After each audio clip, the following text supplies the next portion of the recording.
اس میں کوئی شک نہیں کہ ایمان نام ہے حضور کی محبت کا۔ محبت مصطفیٰ کریم صلی اللہ تعالی علیہ وسلم ایمان کی جان ہے، اور یہ دین اسلام کا بہت بڑا انعام ہے کہ وہ کہتا ہے کہ حضور سے پیار کرو۔ اس لیے کہ جب نبی پاک سے محبت ہو جاتی ہے تو زندگی ویسے ہی آسان ہو جاتی ہے۔ اے عشق تیرے صدقے جلنے سے چھٹے سستے، جو آگ بجھا دے گی اب وہ آگ لگائی ہے۔ کیا ہوتا ہے کہ انسان کے لیے زندگی آسان ہو جاتی ہے۔ میں نے عرض کیا تھا کہ پتہ ہی نہیں چلتا کمانڈر ان چیف کون ہے۔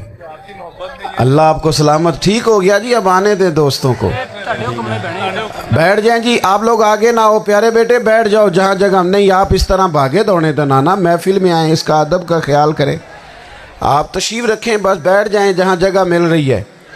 جو دوڑ کے آ رہے ہیں یہ اطمینان سے آئیں گے تو باوقار لگیں گے۔ اللہ آپ کو سلامت رکھے، برکت دے، ماشاءاللہ، اللہ تعالیٰ آپ کو برکات دے۔ اوہو یہ اتنا مجمع کنٹرول نہیں ہوتا، کوئی بات نہیں، وہ انجی ہوتا ہے ہر روز تھا۔ نعرہ تکبیر، نعرہ تکبیر، نعرہ رسالت، نعرہ رسالت۔ بس جی بیٹھ جائیں، اب تشریف رکھ، جلدی سے بیٹھ جائیں جی، آپ جو کھڑے ہیں یہ غلط کر رہے ہیں، ایک سیکنڈ سے پہلے بیٹھ جائیں، فٹافٹ فٹافٹ، فیصلہ کرنے میں اتنی دیر۔ لو جی ماشاءاللہ ٹھیک ہو گیا۔ اب آپ توجہ، بولے نہیں جی، اب بولنا سوء ادب ہے، بولے نہیں، بڑی مہربانی، اطمینان سے بات سنیں۔ نبی پاک علیہ السلام کی جو محبت ہے نا، وہ انسان کے لیے زندگی کو آسان کر دیتی ہے۔ حضور سے پیار ہوتا ہے نا تو بندہ نفرت کرنی ویسے ہی چھوڑ دیتا ہے۔ حضور سے پیار کرتا ہے، ہرس ہوس لالچ ویسے ہی نکل جاتا ہے۔ جب حضور سے محبت ہو جاتی ہے، نماز پڑھنا، درگزر کرنا، درود شریف پڑھنا، قرآن پاک پڑھنا، دین کی خدمت کرنا، حتیٰ کہ جان دینا بھی آسان ہو جاتا ہے۔ نبی پاک علیہ الصلوۃ والسلام کی محبت انسان کو کبھی بھی پریشان نہیں ہونے دیتی، الجھنے نہیں دیتی، تازہ دم رکھتا ہے حضور کا پیار۔ شرط یہ ہے کہ محبت صحیح ہو، اصلی ہو، باطن میں ہو۔ یہ آپ کے ذہن کے اندر کبھی بھی کسی بدبو کو نہیں آنے دے گی، طبیعت کو تازہ دم رکھے گی، سکون میں رہیں گے۔ لیکن نبی پاک علیہ السلام کی محبت کے کچھ تقاضے ہیں، ان تقاضوں کو سمجھنا پڑے گا۔ بالخصوص امت اس وقت جس جگہ پہ کھڑی ہے، آپ دیکھیں کہ اتنی بربریت اور اس جیتے جاگتے دیکھتے ماحول میں کہ جس میں ہر چیز کیمرے کی آنکھ دیکھ رہی ہے، اس میں اس قدر زیادہ اسرائیل کی جارحیت، اس کے جواب میں دو تین تازیانے ہیں وہ سمجھنے والے۔ ایک ہے کہ میں کوئی جذباتی بات کروں گا، آپ اس کی تائید کر دیں گے۔ ایک ہے کہ پہلوؤں پر غور کرنے کا وقت ہے کہ اتنے کٹھن ماحول میں بھی اگر مسلم امہ کے لیڈر بیدار نہیں ہو رہے تو آپ کو پس منظر سمجھنا پڑے گا کہ ہم نے نبی پاک کی محبت کے تقاضوں کو نہیں سمجھا۔ حضور سے محبت ہے نا تو پھر نبی پاک کو تو سادہ طرز زندگی پسند ہے، حضور کو تو پسند نہیں ہے۔ اللہ کے محبوب نے تو دعا مانگ کے فقیری لی اللہ تعالیٰ سے۔ آپ کو پتہ ہے جب بندہ بہت زیادہ آسانیوں میں چلا جاتا ہے، بہت زیادہ اس کے پاس سہولیات ہو جاتی ہیں، اس کا مرنے کو دل نہیں کرتا۔ خود نبی پاک علیہ السلام نے فرمایا قیامت کے قریب کافر تم پر جھپٹیں گے جس طرح بھوکے لوگ کھانے پر جھپٹتے ہیں۔ حضور کیوں، ہم تھوڑے ہوں گے؟ فرمایا نہیں، تمہیں دنیا سے محبت ہو جائے گی اور موت تمہیں بری لگے گی۔ اتنے بڑے بڑے بنگلے، عالی شان محلات، کس کا چھوڑ کے مرنے کو جی چاہتا ہے معاذ اللہ۔ نبی پاک کی محبت کا تقاضا سمجھو، ایسا نہیں کہ وہاں دولت آئی نہیں۔ حضور تو فرماتے ہیں کہ اللہ نے خزانوں کی کنجیاں میرے ہاتھ میں رکھ دی ہیں، لیکن میں نے عرض کیا مالک ایک وقت روٹی دینا اور ایک وقت کا فاقہ دینا۔ کنجیاں خزانوں کی اللہ نے دی. جب تک آپ اپنا طرز زندگی، یہ جو بہت دنیا کا پیار ہے نا، بہت زیادہ مرنے کی ہرس، یہ بہت زیادہ جینے کی ہرس، تو اللہ تعالیٰ نے قرآن پاک میں یہودیوں کا طریقہ بیان کیا کہ وہ کبھی مرنے کی تمنا نہیں کریں گے کیونکہ جینے کی ہرس رکھتے ہیں. نبی پاک علیہ السلام کے غلاموں، طرز زندگی جب تک سادہ نہیں ہوتا اور جب تک یہ دنیا کے جھمیلوں سے کسی کو دولت دے کر پیچھے کر دیا جاتا ہے، کسی کو عہدہ دے کر چپ کرا دیا جاتا ہے، کسی کو اقتدار دے کر چپ کرا دیا جاتا ہے، رسول اللہ صلی اللہ علیہ وسلم کے سچے غلام، انہیں ایک بات کی سمجھ آ گئی تھی کہ ہمیں ہمارے رب نے کہا ہے قل ان کنتم تحبون اللہ فاتبعونی یحببکم اللہ. اے محبوب آپ ان سے فرما دیں اگر رب سے محبت کرنا چاہتے ہیں تو آپ کی پیروی کریں، اللہ خود ان سے محبت فرمائے گا. جب رب بھی ان کا ہو جائے گا، جب رب بھی ان کا کی محمد سے وفا تو نے تو ہم، یہ جہاں چیز ہے کیا، یہ لوح و قلم تیرے ہیں، اس کا کیا مطلب ہوا؟ لوح و قلم، قلم لکھتی ہے نا تقدیریں، مقدر فیصلے، تو لوح و قلم تیرے ہیں، اس کا مطلب یہ ہے کہ پھر رب کریم تیرے اوپر فضل کرے گا، اور وہ جن فیصلوں کی امت کو دیانت سے چاہت ہے اللہ اپنے فضل سے وہ فیصلے فرمائے گا. جب تک زندگی حضور کی غلامی کی طرف نہیں جاتی وہ اللہ تعالیٰ کی تائید نہیں پاتی.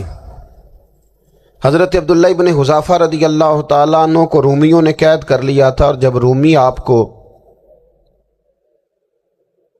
قید کر رہے تھے، پکڑ رہے تھے، جنگ میں کچھ موڑ ایسا آ گیا کہ بظاہر مسلمانوں کے قدم پیچھے ہٹ رہے تھے، تو 1000 آدمی نے، 100 آدمی نے مل کے آپ کے گرد گھیرا ڈالا اور بڑی مشکل سے آپ کو گرفتار کیا.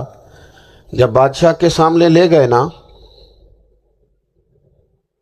تو بادشاہ سے اس کا سپہ سالار کہنے لگا کہ بندہ ضائع کرنے والا نہیں. یہ بات سمجھیں آپ، ہماری طبیعت کے مطابق جو بندہ پورا نہیں اترتا ہم ضائع کر دیتے ہیں.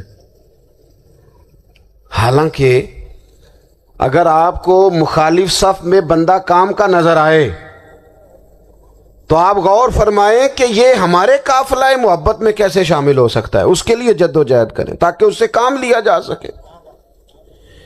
اس نے کہا، روم کے بادشاہ نے، بندہ ضائع کرنے والا نہیں. وزیر نے کہا بادشاہ سے، اس نے کہا کیا کریں؟ کچھ ایسا کریں کہ یہ معاذ اللہ ہمارے دین میں آ جائے. اور قرآن مجید نے واضح کہہ دیا ہے کہ یہودی اور عیسائی تم سے راضی نہیں ہو سکتے حتی تتبع ملتہم، جب تک کہ تم ان کے دین کی پیروی نہ کرو. ان کو کسی طریقے سے معاذ اللہ عیسائی بنایا جائے. تو بادشاہ کہنے لگا 2-3 چیزیں ہیں جس سے کوئی بندہ بھی خریدا جا سکتا ہے، کر لیتے ہیں بات. اس نے سب سے پہلے حضرت عبداللہ ابن حذافہ سے کہا کہ جتنے پیسے آپ کہیں گے آپ کو ملیں گے، آپ اس دین میں آ جائیں معاذ اللہ. تو حضرت عبداللہ ابن حذافہ نا، کچھ لوگ بڑے سیانے ہوتے ہیں، بردبار ہوتے ہیں، بعض باتوں پر غصہ نہیں کرتے، ہنستے ہیں. حضرت عبداللہ ابن حذافہ ہنس پڑے، فرمانے لگے تجھے کس نے بادشاہ بنایا؟ تو بڑا بیوقوف آدمی ہے. اس نے کہا کیا مطلب؟ فرمانے لگے نادان، میں تو تلوار لے کے میدان میں آیا ہوں، مجھے دولت کمانی ہوتی میں تجارت کرتا، میں تجارت نہیں کر رہا، میں تو شہادت کے لیے نکلا ہوا ہوں، اور تو مجھے کہہ رہا ہے پیسے لے لے، کو عقل کی بات کر. اس نے دوسری بات کی، اس نے کہا کہ میں بادشاہ ہوں، میرے نیچے جتنے بھی عہدے ہیں، وزیر، مشیر، وزیر خزانہ، جو آپ عہدہ کہیں گے آپ کو دے دیا جائے گا، آپ اس طرف آ جائیں. تو حضرت عبداللہ ابن حذافہ کہنے لگے پھر کہتا ہوں تو بڑا نادان ہے. فرمانے لگے میں حضور کا صحابی ہوں، اور صحابی ہونے سے بڑا عہدہ دنیا میں ہے ہی کوئی نہیں. صحابہ وہ صحابہ جن کی ہر صبح عید ہوتی تھی، خدا کا قرب حاصل تھا، نبی کی دید ہوتی تھی. کہا تو مجھے لالچ دے رہا ہے. اب انہوں نے ایک نئی چال چلی. وزیر کہنے لگا کہ میں ایک اور طرح سے معاذ اللہ کوشش کرتا ہوں پگھلا دینے کی. آپ اندر کمرے میں قید تھے تو وہاں ایک خاتون کو بنا سنوار کر بھیج دیا گیا۔ دوستو یاد رکھنا، تگڑا اور مضبوط جوان پتہ کون ہوتا ہے؟ جس کی نظریں پوری طرح اس کے کنٹرول میں ہوں۔ یہ علامت جوانی ہے۔ جس آدمی کا پوری طرح، دو لوگ دنیا میں کبھی کوئی کارنامہ سر انجام نہیں دے سکتے، ایک جو حرام کھاتا ہو، میری بات پہ زیادہ توجہ کریں، ایک جس کی نظر ناپاک ہو۔ غریب ذرا توجہ کریں۔ محمد بن قاسم جب یہاں آئے تھے نا نے اسلام قبول کر لیا اور تو ایک دن بڑے پریشان تھے، تو ایک بزرگ کہنے لگے آپ کیوں پریشان ہیں؟ کہنے لگے راجہ دہر سے مقابلہ ہے اور ہماری فوج تو سندھ کے رستے بھی نہیں جانتی، زبان بھی نہیں جانتی، لڑیں گے کیسے؟ پروٹوکول ملتا ہے۔ دو چار دن کے بعد ان بزرگوں کی دوبارہ محمد بن قاسم سے ملاقات ہوئی تو بڑے خوش تھے۔ کہا آپ کیوں خوش ہیں؟ کہنے لگے وہ میرا مقابلہ نہیں کر سکتا، میں نے تحقیق کر لی۔ پولیس والوں نے بازو پکڑے، سوچو کہا کیوں؟ کہنے لگے نظر کا گندہ ہے، اور جو نظر کے گندے ہوتے ہیں وہ میدانوں میں ٹھہرا نہیں کرتے۔ میدان کے لیے نکلنے کے لیے پاک جوانی کی ضرورت ہوتی، تطہیر مزاج ہونا ضروری ہوتا ہے، پاکیزہ افکار اور سچی اور سچی ستھری سوچوں کا ہونا ضروری ہوتا ہے۔ بادشاہ نے تھپڑ اس مارا، لیے حضرت عمر فاروق فرمایا رضی کہ اللہ تعالیٰ عنہ نے بادشاہ کو بلایا، میرا مقابلہ نہیں کر سکتا۔ فرمایا حضرت عبداللہ بن حذافہ کمرے میں تھے، تو فرمایا پیر رکھا تھا تو کیا ہوگا؟ وزیر کی بیٹی اندر سجی سنوری پہنچ گئی، تجھے سمٹ کے چلنا چاہیے۔ جیسے ہی آپ نے اس کفر کی چال کو دیکھا تو تیمم کر کے نفل شروع کیے۔ وہ ساری رات بیٹھی رہی، رب کا بندہ ساری رات عبادت کرتا رہا۔ عبادت بڑا سہارا ہے، مصلی بڑا سہارا ہے اللہ کے تجھے بندوں۔ تھپڑ کھانا پڑے گا۔ صبح دروازہ کھولا، وزیر نے اپنی بچی سے پوچھنا چاہتا تھا رزلٹ کیا نکلا، تو کہنے لگی پیچھے ہٹ جا، اب تیرا میرا تعلق کوئی نہیں، میں نے نبی پاک کا کلمہ پڑھ لیا ہے۔ تم 2-4 لاکھ پہ راضی ہو جاتے ہو، غریبوں اس تم نے سے کہا میں نے شکوہ بھی ہے، زمانہ دیکھا تم ہے، انصاف پر ہونے یہ نہیں کیا دیتے، لوگ ہیں؟ غریبوں تم تھوڑی تھوڑی بات پہ مطمئن ہو جاتے ہو، تمہاری زیادتی ہے، تم نے ظلم پروان چڑھایا ہے کہ میں ساری رات کمرے میں رہی اور 100 اور 1000 آدمی ہونے نہیں دیتے، جس جوان کا مقابلہ نہ کر سکے، اتنا طاقتور جوان کمرے میں رہا اور اسے نظر اٹھا کے نہ دیکھا، تو کسی اور کو بھی وہ تھپڑ مارے۔ کچا رنگے للاری والا جڑا چڑھدا تے لیندا رہندا ہے، اے عشق تیرے دا رنگ محمد چڑھیا پھر نہیں لیندا۔ اب میری نگاہوں میں جچتا میں کہا نہیں ایک کوئی، دفعہ نظر اٹھا کے نہیں دیکھا، کمال ہو گئی۔ اتنے بڑے لوگ، لینا چھوڑ دو، اتنی بڑی سعادت مندی، فیروز بختی، معاملہ فہمی ہاتھ ہو گئی۔ اس لیے انصاف نہیں ہوتا، ڈٹنا سیکھو، کھڑے ہونا سیکھو۔ دوستو، جو بھائی ڈٹ جاتا ہے نا، بادشاہ جب پوری طرح ہار گیا نا، ساری رات اسے بناتا کہا مار رہا۔ دو۔ حضرت عمر سے کہنے لگا وہ نہیں مانتا، تو جناب عمر تیل کہنے لگا گرم پھر کیا تیاری کر لیں۔ ایک کڑاہی میں، اور ہم جب بادشاہ آپ کو نہیں اس میں دیکھیں گے، ڈالنے دولت نہیں لگے تو دیکھیں گے، آپ ہم کی رسول آنکھوں اللہ میں کا دین آنسو آ دیکھیں گے، گئے۔ ہم نبی پاک کا نظام دیکھیں گے۔ بادشاہ کا خیال ہوا شاید نرم ہو گئے ہیں، کہنے لگا روئے کیوں؟ فرمانے لگے سوچتا ہوں جان ہی ایک ہے، لوگوں نے کہا اتنا قیمتی آدمی کتنا مزہ ہے اس کی راہ میں جان دینے کا، میں نے کوئی چیز ضائع کتنی نہیں کی، میں نے لذت تو ہے اپنے اس کے رسول کا نام دین پر بچا مرنے لیا، میں، کوئی اتنا شاید ضائع لطف نہیں ہوگی۔ عدل جب جے تو تک چڑھے آؤتے میں دار پھر بھی کہوں گا، نہیں، اس عدل کے جے نقصان تو میں ہر وکیا آدمی برابر عشق کشے، بازار بھی نہیں، ہم عدل ہونے نہیں دیتے، تے ایڈا ہم سستا عدل سودا قائم نہیں پیار کرتے، بھی نہیں، ہمارا تقاضا ہی نہیں تے کہ عدل ایڈا ہو، سستا ہم اپنے آپ کو لبدا عدل کے یار لیے بھی پیش ہی نہیں نہیں، کرتے، مزاج ہی کئی نہیں۔ جنگل گانے پیندے نہیں، لیکن نا غریب آدمی ہے، کئی کوئی بن دوزخ ساری لنگنے پیندے ماڑے نہیں، بندے۔ جے اب ویس تو پیر اور ملو مولوی بھی بھی گنجائش مل نہیں دیتا جاوے، کسی کو بولنے کی۔ ایدوں سستا سیاستدان تو اللہ ہور کی پناہ، بپار بھی وہ نہیں، تو پتہ نہیں کس تے طرح کچھ سوتے سمجھ ہیں، نہ رات کو آوے اللہ جانتا ہے۔ لوکانوں وہ پتہ نہیں کس کادے طرح اپنے نال آپ کو مطمئن شہید کر کے کرے، وہ زندگیاں گزار رہے ہیں، اٹھی خدا ہی یار بہتر دے جانتا ہاتھ ہے۔ تلوار بھی نہیں، حضرت پر او دا عمر خالی فاروق جاندہ جیسا بار دلیر بھی اور نہیں۔ چربی آدمی جمعہ پڑھانے مسجد میں داخل ہوئے، تو جناب یہ کہنے لگے ایک جان ہے نا، دل کرتا ہے ہزاروں ہوتی تو ایک ایک کر کے محبوب کے نام پہ قربان کرتا، جب میرے پاس ہے ہی ایک، بڑے جلالی تھے نا کروں حضرت کیا؟ عمر، لیکن وہ حضرت جلالی اس عبداللہ وقت ابن تھے جب حذافہ ظلم رضی کرتا اللہ تعالیٰ تھا، عنہ ذات کے لیے جلالی نہیں تھے، کب جب روئے کو ملازم نہیں تیرے، اور بادشاہ نے یہ بات سنی چڑھے اور فرمانے لگے اللہ تو بادشاہ اٹھ کے کھڑا ہو گیا، سارے وزیروں مشیروں کو کہنے لگا تم نے کہا تھا نا بندہ ضائع کرنے والا نہیں، بگڑے گا نہیں، یہ بھی ضائع کرنے والا نہیں، کہنے لگا میرا ماتھا چومو، تم جیسے لوگوں کو قتل نہیں کرنا چاہیے، آزاد کرنا چاہیے۔ عزیز اپنی زندگی سے نا یہ بہت زیادہ ہیرس، ہوس، طمع، اور یہ کسی بات کی بھی ہو، ہیرس صرف پیسوں کی نہیں ہوتی، شہرت کی بھی ہوتی ہے، کو ڈال دیا تھا،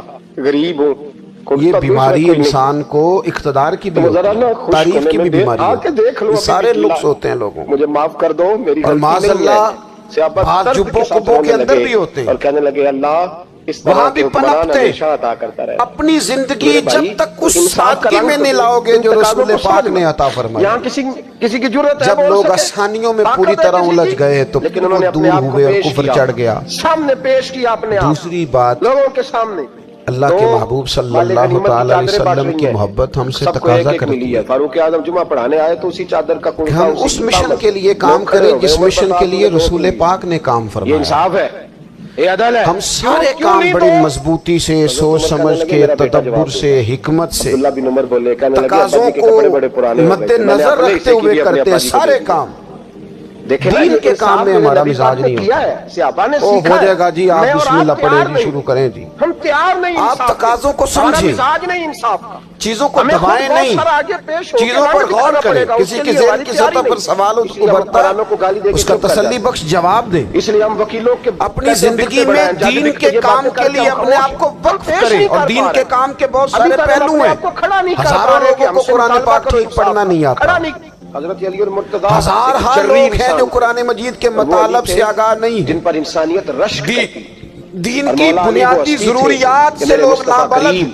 میں آپ کو کس طرح یہ بات سمجھاؤں کہ ہزاروں کی تعداد میں طلاقیں اس لیے ہوتی ہیں کہ مردوں کو طلاق کے مسئلے نہیں آتے. حضرت علی انہیں پتہ نہیں ہے کہ مجھے حقوق زوجین کے معاملے میں کیسے چلنا. ڈھیر سارے گھروں میں تباہی اس لیے ہے کہ تربیت اولاد کا دینی منہج ہمیں نہیں پتا. کافی دیر گزر گئی تو ایک اپنا حصہ ملائے دین کے کام میں. ایک آدمی کو اگر تو نمازی کرنے میں کامیاب ہو گیا ہمارے ہاں ڈنڈا تیری زندگی بدل گئی. وہ دین بیزار لوگ جو ہمارے بیچ بیٹھ کے ہماری نوجوان نسل کو پگڑی اور داڑھی کا نام لے کے بنیادی طور پر دین سے دور کرتے ہیں، قانونی رستہ ایسے نوجوانوں کو دین کا پیغام محبت دے کر دین کے قریب کرنا ہماری ڈیوٹیوں کا حصہ ہے. گر گئی تھی، گم گئی تھی. ہمیں ذمہ داری کا احساس کرنا پڑے گا. قاضی صاحب نے بلا لیا، ہمیں یہ خاص قدم اٹھانا پڑے گا، توجہ دینی پڑے گی. مساجد مدارس میں آپ سے عرض کروں اس نے کہا جی میرے پاس ہے تو میری ہے. ڈٹ کے مخالفت ہوتی ہے نا مدرسوں حضرت علی سے گواہ آپ کو اتنی ڈٹ کے. کیونکہ مقدمہ میں ادارہ چلاتا ہوں، اس کے چلانے میں جو مشکلات ہیں وہ تو ہم بتا نہیں سکتے آپ کو، اس لیے کہ میری قوم میرا اس قوم سے تعلق ہے جو نعت خواں امیر کرنا چاہتی ہے. مدرسے نہیں، میرا بیٹا حسن گواہی دے گا کہ نقیب خطیب پیدا کرنا چاہتا میرا غلام کمبر گواہی دے گا. شعر و شاعری کی زندگی کو پروان چڑھانا چاہتا ہے. فقط ہمارا ان لوگوں سے تعلق ہے جو لاکھوں کروڑوں روپیہ محافل پہ لگائیں گے. اور قاری صاحب بیچارے اگر مسجد کا کوئی ہونے والا کام کسی وقت بتا دیں گے تو وہ بڑی مشکل آ جائے گی ان کے لیے. یہ کیسے ہو سکتا ہے؟ آپ نے یہ ڈیوٹی بتا دی. مدارس اور جتنا اہم رول دین کو پھیلانے میں مدارس اسلامیہ کا اتنی زبردست لوگوں کا خیال ہوتا ہے میری طرح کے لوگ شاید کام کرتے ہیں، ڈیوٹی کرتے ہیں. تو میں کوئی بے انصافی نہیں 10-15 لوگ آپ کو نظر آتے ہیں جو آپ کو کہیں میڈیا پر یا ادھر ادھر ڈیوٹی کرتے ہیں. مخلص لوگ اپنی جگہ پہ وہ بھی بڑا ہی کام کر رہے ہیں جو میڈیا پہ آ کے بھی اخلاص سے اور درد دل سے ان کی بھی کسی بات کی حوصلہ شکنی نہیں، لیکن ہزارہا اساتذہ جو مدارس میں بیٹھ کے پڑھاتے ہیں حضرت علی نے انہوں نے وہ سارے لوگ تیار. آپ سمجھ نہیں سکتے کتنا بڑا کام. حفظ کا استاد جو ہوتا ہے نا اس کی ڈیوٹی 24 گھنٹے ہوتی ہے. فجر سے پہلے اور اس نے بچوں کو اٹھانا. تنخواہ تو ہم انہیں دینا نہیں چاہتے جی، تنخواہ نہیں دی دی انہوں نے. ہمیں مولوی امیر لانا ہو جائے. بدر کے لیے جب جا رہے تھے مولوی نے تو سوٹ بھی 27ویں والی رات دے دی ہے تاکہ کدھر سوال کے عید والے دن پا نہ لوے. نبی پاک صلی اللہ علیہ وسلم 27ویں تو بات درزی پڑتا ہی کوئی نہیں. سواریوں کو اس وقت تو نہیں نہ لیتا. تو ہم چاہتے ہیں مولوی ہماری ہماری طرح کا سور نہ پہن. مدارس کی مضبوطی آپ یہ دیکھ لیں یہ صلاح الدین ایوبی کا تعلق بلا کس چیز سے تھا؟ غوث اعظم کے مدرسے سے. حضور غوث اعظم کے مریدوں کی جماعت اس کے ساتھ شامل کون لوگ تھے جنہوں نے مدارس سے فیض پایا؟ رازی اور غزالی، حضور غوث اعظم، خواجہ اجمیر، یہ سب لوگ مدارس کے لوگ ہیں. کمزوریاں ہیں، غلطیاں ہیں، بہت ساری چیزوں کی اصلاح کی ضرورت ہے، لیکن یہ دین کا بہت بڑا قلعہ ہوتا ہے مدرسہ. لیکن اس کی مخالفت کی جاتی ہے. مجھے بتائیے اگر مدرسوں میں کمزوریاں ہیں تو کالجوں یونیورسٹیوں میں نہیں ہیں؟ ہم نے کبھی مخالفت کی ہے بند کر دو سارے. لیکن لوگوں کا جب خیال آتا ہے، جب ہمارے ایک سابقہ وزیر صاحب تھے آپ کی پیدل چلنے کی ہے سر راہ کریں ادب کسی دعوت میں میری ان سے ملاقات ہو گئی تو انہوں نے کہا مدرسوں کا کردار کیا ہے لوگ عدل سیکھیں گے کیسے؟ آج کے ماحول میں؟ اگر میں عدل نہیں کروں گا تو قوم سیکھے گی میں نے کہا کہ مختلف کورسز آپ کراتے ہیں نا، فرمایا چلنے دے مجھے پیدل کچھ نہیں تو اس ہوتا. کے لیے پھر مختلف ویکینسیز ہوتی ہیں جہاں بچوں کو مدرسے کا کورس کرایا جاتا ہے، تو استاد بننا ہوتا ہے، اس نے خطیب بننا ہوتا ہے، مسجد کی ڈیوٹی کرنی ہوتی ہے. عدالت وہ ہوتی ہے. میں نے کہا بالکل کوئی حکومت سرپرستی نہیں کرتی، لیکن اللہ کا فضل ہے. ابھی آپ نے ایک مسجد سنی ہے جس میں جمعے والے دن مولوی نہ ملا ہو اس کے ساتھ چلتا ہے کہ پڑھانے کے لیے؟ کبھی آپ کو رمضان میں ایسی مسجد ملی ہے جس میں قرآن مجید سنانے کے لیے حافظ نہ ملا ہو؟ یہ ہو سکتا ہے کسی حافظ کو مسجد نہ ملے. کیا سارا ظلم حکومتیں کر رہی ہیں؟ تو مدارس کے ذمہ جو کام تھا مدارس نے جم کے کیا ہے، ڈٹ کے کیا اللہ کے فضل سے. لوگ بھی تو طبیعت اور مدارس کے لوگوں کو بھی کمزور نہیں پڑنا چاہیے. ابھی کسی وزیر مشیر مالدار کے روپ میں نہیں آنا چاہیے، قطعاً نہیں. کیوں؟ یہ وہ عظیم لوگ ہیں رسول اللہ صلی اللہ علیہ وسلم کے دین کے غلام. کبھی ایک لفظ نہیں پڑھا ہوتا، الف با تا سا، پہلے دن گھر سے نکلتے ہیں تو حضور فرماتے ہیں اللہ کے فرشتے ان کے پیروں کے نیچے پر بچھا بھی دیتے ہیں. پہلے دن اتنا بڑا احساس ملتا ہے. تو حضور کی محبت کا تقاضا ہے. دین کا کوئی کام کیا جائے. ایک خاتون مسجد نبوی شریف میں جھاڑو دیتی ہے، عمر کے پاس گیا ہے لیکن پر کوئی کام تو نہیں. کی ذاتی لڑائی اور کس مسجد میں جہاں 70,000 فرشتے صبح آتے ہیں 70 شام آتے ہیں، السلام کے صحابہ کے اس قریب مسجد میں وہ خاتون جھاڑو دیتی تھی. بخاری ہے جب ان کا انتقال ہو گیا صحابہ نے سوچا کہ حضور کو تکلیف ہوگی، بغیر بتائے جنازہ پڑھ دیا. حضور صبح تشریف لائے، تازی قبر دیکھی، اور محبوب وہ ہیں جو فرش پہ کھڑے ہو کے عرش کی خبریں دیتے ہیں. نبی پاک علیہ الصلوۃ والسلام نے فرمایا کہ مجھے اطلاع کیوں نہیں دی اس کے انتقال کی؟ یہ کرم دیکھو، کوئی ڈیوٹی تو کرتی تھی پر خلوص، پر پیار، پر اللہ کو راضی کرنے، پر درد دل سے. اور دین کی ڈیوٹیاں کرنے والے دوستو سنو، حضرت سیدنا عمر فاروق رضی اللہ حضور صبح آئے، قبر کو دیکھ کر فرمایا مجھے کیوں نہیں بتایا؟ یا رسول اللہ آپ کو تکلیف دینا مناسب نہ جانا. تو قبر پہ کھڑے ہو کے حضور نے فرمایا صف بناؤ میں دوبارہ جنازہ پڑھاؤں گا. صف بناؤ میں دوبارہ جنازہ پڑھاؤں گا. تو ڈیوٹی تو تیسرا تقاضا عید کی نماز پڑھانے حضور کی محبت کا. سمجھو میں بس بڑی جلدی بات سمیٹنے لگا ہوں. حضور کی امت سے پیار کرو، یہ نبی پاک کی محبت کا تقاضا. حضور اس بندے سے بڑے راضی ہوتے ہیں جو حضور کی امت سے پیار کرتے ہیں. آپ کو پتہ ہے حضرت جبریل امین علیہ السلام نے معراج کی رات حضور علیہ السلام سے عرض کی تھی کہ اللہ کی بارگاہ میں عرض کیجئے گا میری بھی ڈیوٹی لگ جائے آپ کی امت کے ساتھ محبت کرنے پر. تو یہ کیوں کہا تھا انہوں نے؟ علماء نے لکھا اس لیے کہا تھا کہ حضرت جبریل بھی جانتے ہیں کہ حضور کی امت سے محبت کی بات کی جائے نا تو نبی پاک راضی ہوتا. امت سے پیار کرو گے نا، امت سے کون بات کرے گا؟